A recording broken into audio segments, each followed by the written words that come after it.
sobre su más reciente libro del derecho al voto para las personas con discapacidad intelectual. Les dijo que pues, no había necesidad de que mi amigo, que tenía esta discapacidad intelectual, lo hiciera, que no tenía finalidad. Pues corresponde también a las autoridades electorales generar los mecanismos de adaptación, de inclusión y de participación para garantizar sus derechos político-electorales.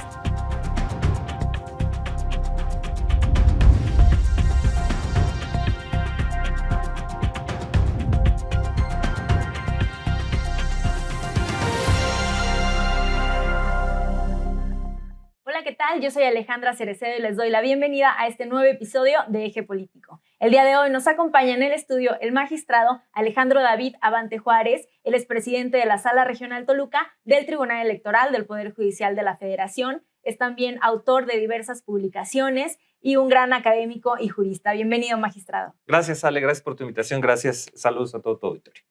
Pues veía el día de ayer en su Twitter, en las redes sociales, que tenía una credencial por ahí del 98 y ya son 27 años de carrera judicial. ¿Cómo ha sido este proceso, magistrado? Ha sido maravilloso, Ale. La verdad es que heredé la vocación de ser juez de mi padre.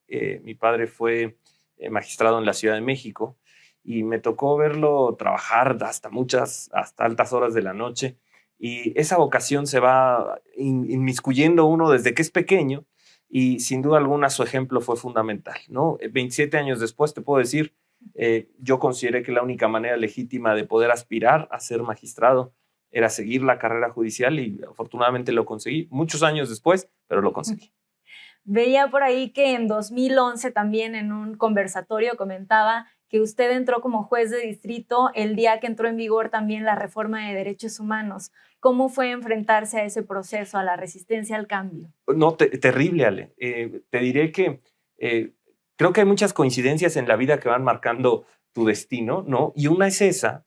Yo estaba emocionadísimo. Recuerdo cuando llegué a Guanajuato, porque fue mi primera adscripción en Celaya, y llegué emocionadísimo con mis compañeras jueces y jueces, a las magistrados, a decirle, es que ahora los derechos humanos y más de uno me dijo, oiga, señoría, tranquilo, esto es una cuestión. Recuerdo que un compañero me dijo, es una cuestión cosmética.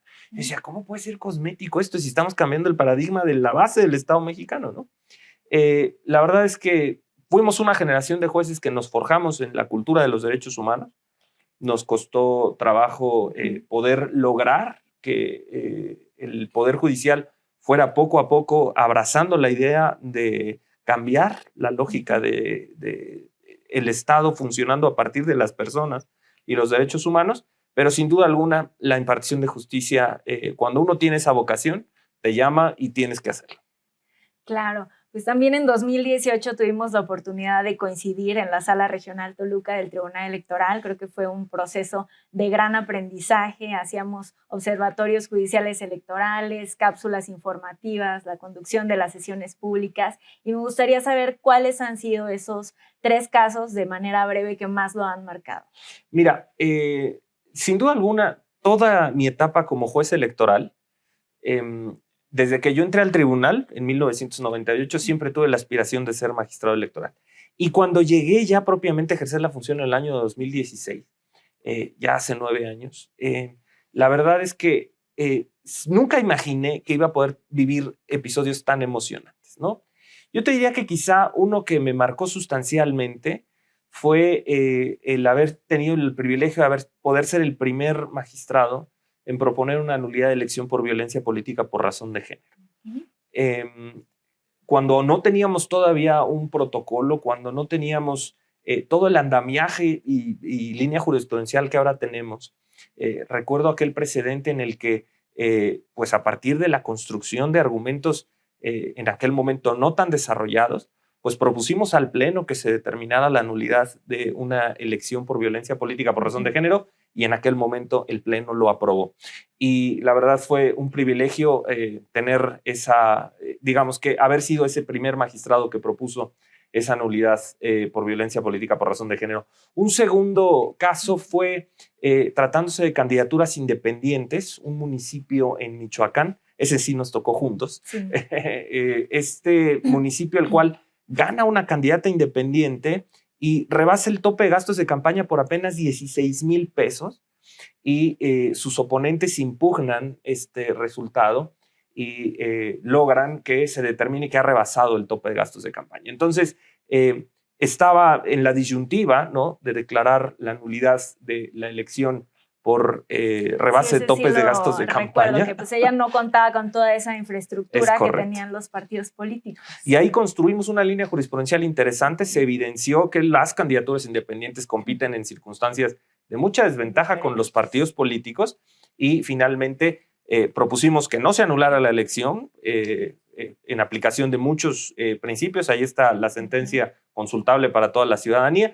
Y finalmente esto fue confirmado por la Sala Superior, ¿no? Sí, son sentencias que sentan también precedentes a nivel nacional. Recuerdo también que en el de violencia política de género usted comentaba que resolver sobre violencia política de género cuando no es, pues es también demeritar los avances logrados en la materia. Totalmente. Hay que ser muy cuidadosos. Creo que las y los jueces constitucionales tenemos la tarea de hacer funcionar la Constitución, hacer funcionar todos los ordenamientos que de ella emanan y lograr hacer esto debe ser una tarea en cada sentencia, ¿no? Y quizá te diría la tercera sentencia, o más que una sentencia, es un grupo de sentencias en el proceso electoral más reciente, en 2021, del Estado de México.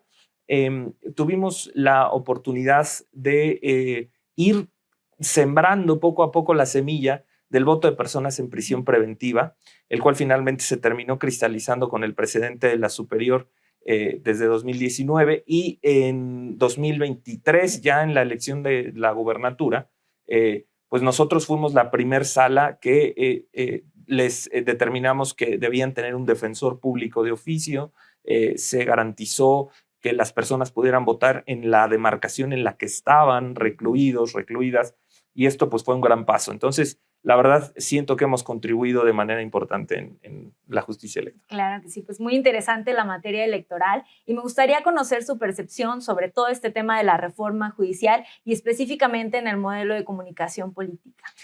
Yo creo que, en primer lugar, más allá de cualquier circunstancia, la reforma política, la reforma judicial es un hecho, es algo que tenemos no solo que aceptar, sino es una cuestión que tenemos la obligación de hacerla funcionar. Y no solo de quienes somos juezas y jueces electorales, sino me parece ser que es un tema de las y los ciudadanos.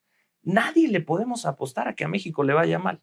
Y tenemos que sacar de esta experiencia, tenemos que verlo únicamente como un método distinto para elegir a las y los jueces, y este método tiene que llevar a tener buenos resultados. Eso es a lo que le tenemos que apostar en todo momento. En cuanto al modelo de comunicación, me parece ser que ciertamente las y los participantes tendrán un esquema muy limitado para poder participar en los actos de campaña.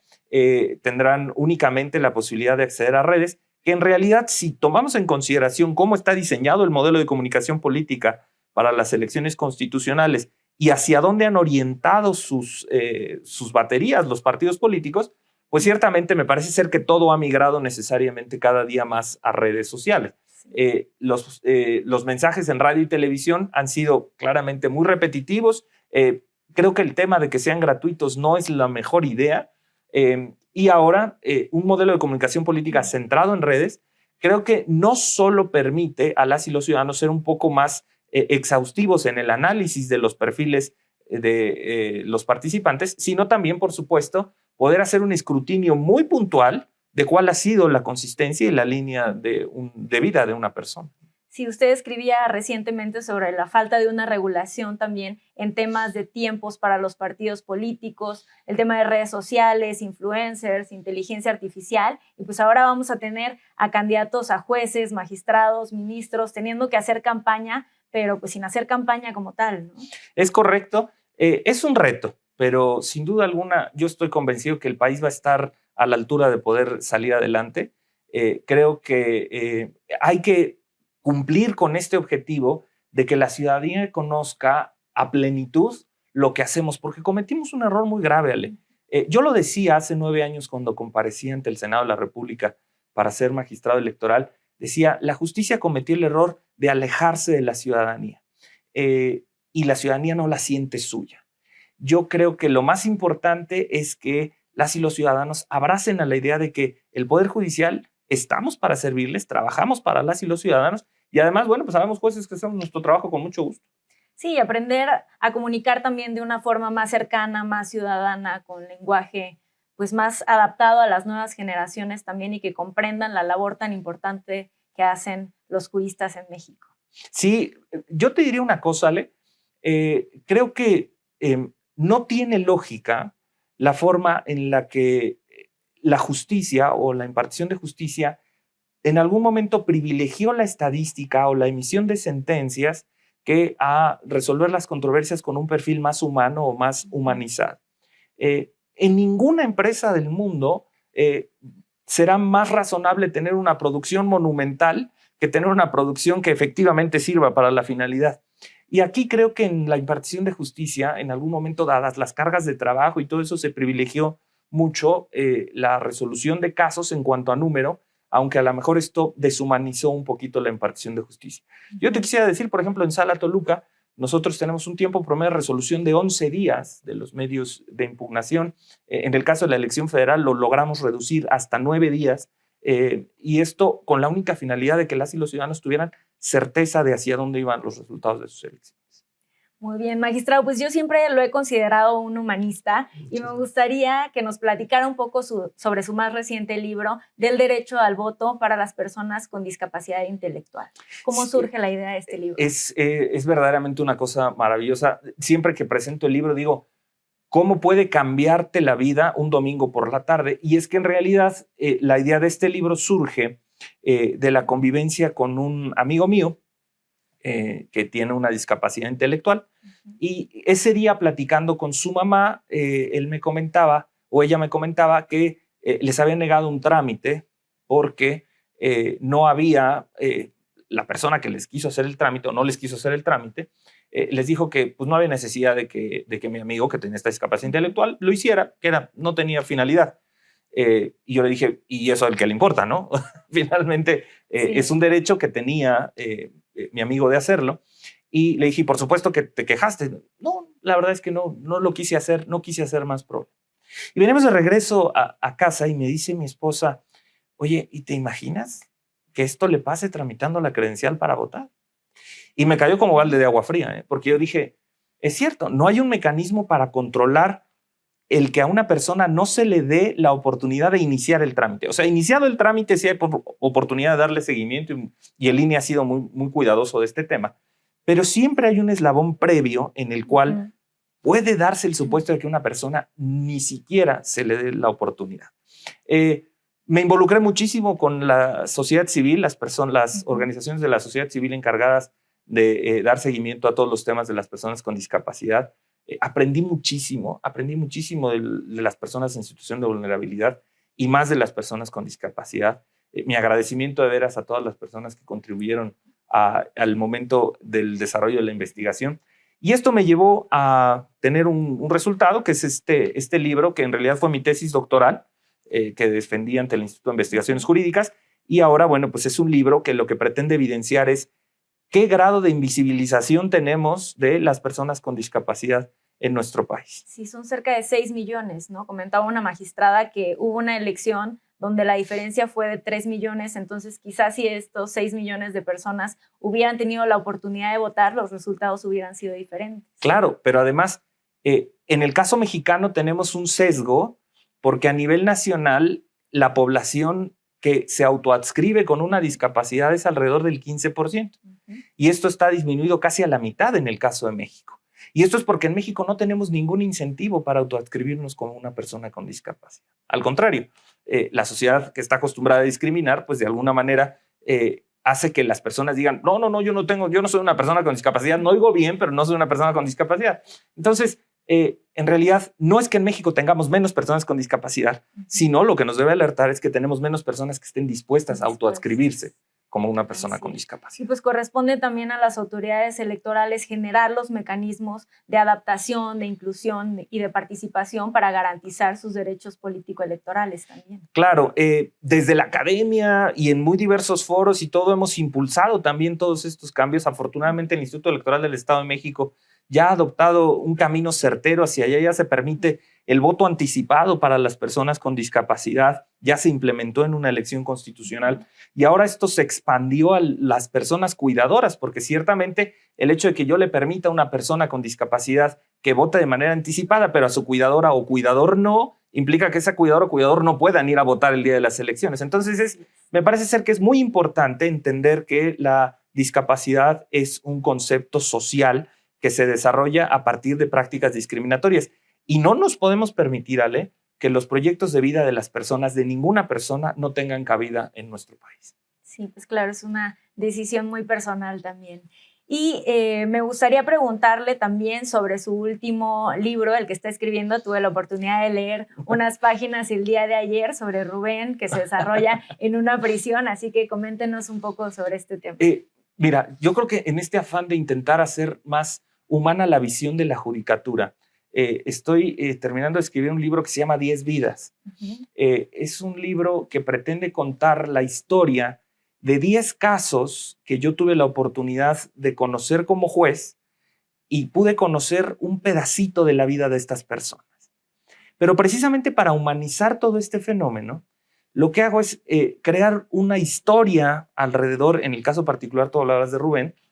Rubén es una persona a la que a mí me tocó conocer su caso de un traslado urgente. Él estaba en un penal en una entidad federativa, yo era juez de ejecución de penas, y su familia acudió al juzgado a pedir que se realizara un traslado porque él estaba amenazado de muerte.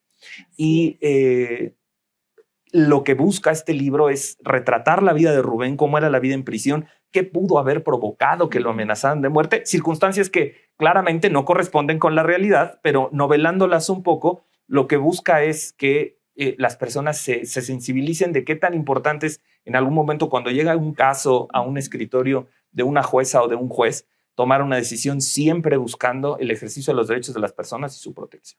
Sí, darle seguimiento, que tengan a un defensor y pues que se lleve a cabo el debido proceso, ¿no? Por supuesto, así es, Ale. Y la verdad, disfruto mucho escribiendo, disfruto mucho ser también profesor universitario, ¿no? Para mí, mi intención de haber sido maestro en Derecho y doctor en Derecho fue porque yo quería adquirir las herramientas y conocimientos suficientes para poder ser profesor universitario y compartir con las y los jóvenes lo que he tenido yo oportunidad de aprender. Yo creo que quizá una de las facetas que disfruto más después de haber sido juez es la de ser profesor universitario.